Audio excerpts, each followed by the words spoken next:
Tonight, it's freaking wet.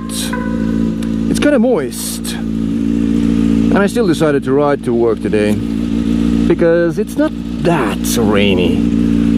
And I am wearing my riding pants at least. It's gonna help with the wetness. Just make sure I can see something at least.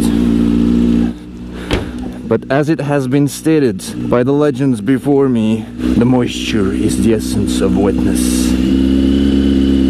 Call the gate.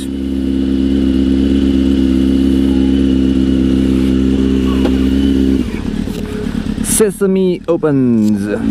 Let's ride.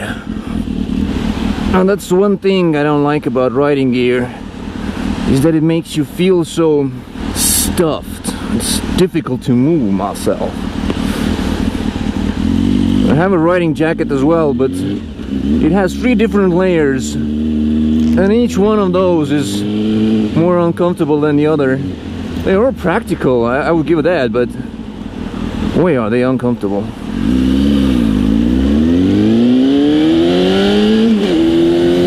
But the pants are alright. They look like pajama pants, but they function well. They keep the wetness away from my legs. And they're warm. They're surprisingly warm. Yeah, but the gloves are cold. They are summer gloves. I think I've talked about it before, how much I despise the winter gloves. Because they are like wearing cast around all my fingers. Barely feel anything. Which is alright for like longer rides. But not in a city where you need to be more nimble. Oh, I can't see anything. A good thing I've been down this road before. Everything is really familiar. Situational awareness.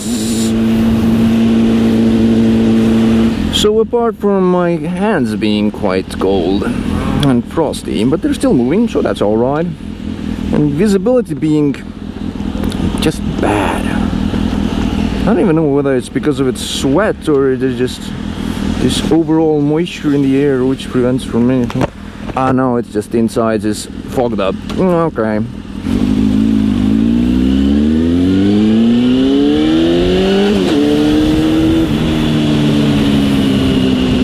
The police!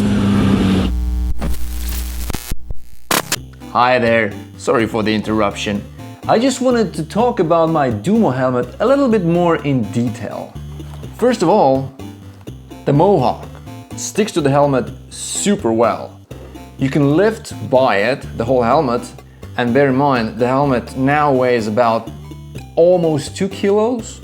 It used to be 1.5 something. The mirrored visor, which is, I would say, more like a tinted visor, because it's quite dark.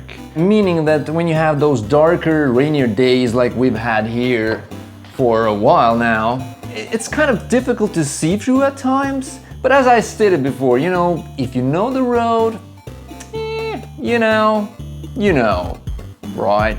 The other problem with this is, even though it's an almost open one, I mean, no chin, it fogs up really bad inside. Anytime I come to a stop, I have to wiggle in my finger in there to get the mist off as much as I can. But, you know, again, I ride these streets every single day. I mean, even the cars are the same, you know? Take it with a pinch of salt, right? Okay.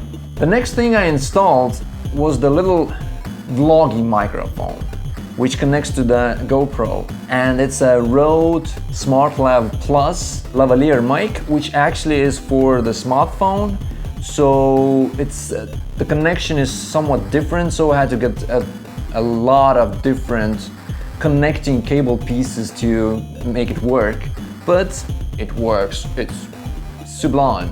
I don't have to connect all different bits and bobs all the time to get it working. I just put on the helmet, turn on the GoPro, and it's recording the sound and the picture. I mean, perfect. What else would you want? The base connection itself on the GoPro has come a little bit loose. Now it is situated on a kind of a ridge, so it's hanging on to the one side, but the other one is like half of it has come loose. But it has stayed in one place for a while, even after all those rains that we've had and I've been riding in. So I'm hoping it's not gonna come loose even more, at which case I'm probably gonna have to change it, or I don't know. It's the shut up cat. I can't really think any other place to mount the GoPro to get the best view and the best angle, to get the horizon level. It's kind of tricky. I used black electrical tape to stick the cabling on my helmet. They work really well, surprisingly well, especially again in the rain. I'm really positively surprised. I colored the GoPro housing black.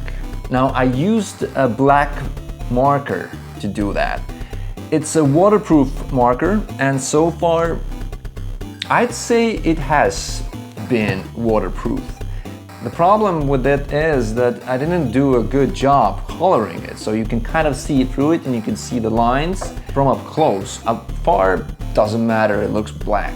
The other problem that I have with this is that the black marker has this purplish tint to it, which I don't like. But I have a plan to spray paint it matte black at some point. So the last thing I installed was the communication system, which I didn't have before.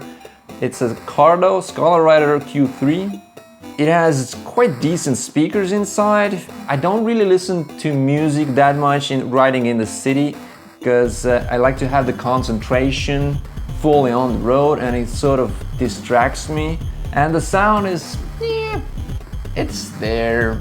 I mean, I can understand what's going on. The best thing about this thing is since it's connected to my phone and my gate opens by calling a certain mobile number, so I can tell Siri just to dial the number and I'm in. Because it used to be that I rolled up to the gate, took out my phone, searched out the number, dialed the number, and then waited, say, like a half a minute for it to connect and the gates actually start to open. Now I can do it a block away, so by the time I arrive at the gate, it's already open.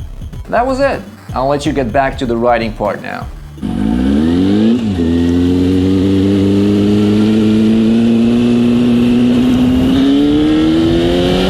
Now, which one of y'all is gonna be faster? Let's make our bets. Ooh, we have a newer Mazda here. And almost a classic BMW. Damn, it's kind of tough to decide. I would put my bets on the BMW, as he has creeped forward a bit more over the start line. Let's see, and we're off. Slow start for both of them.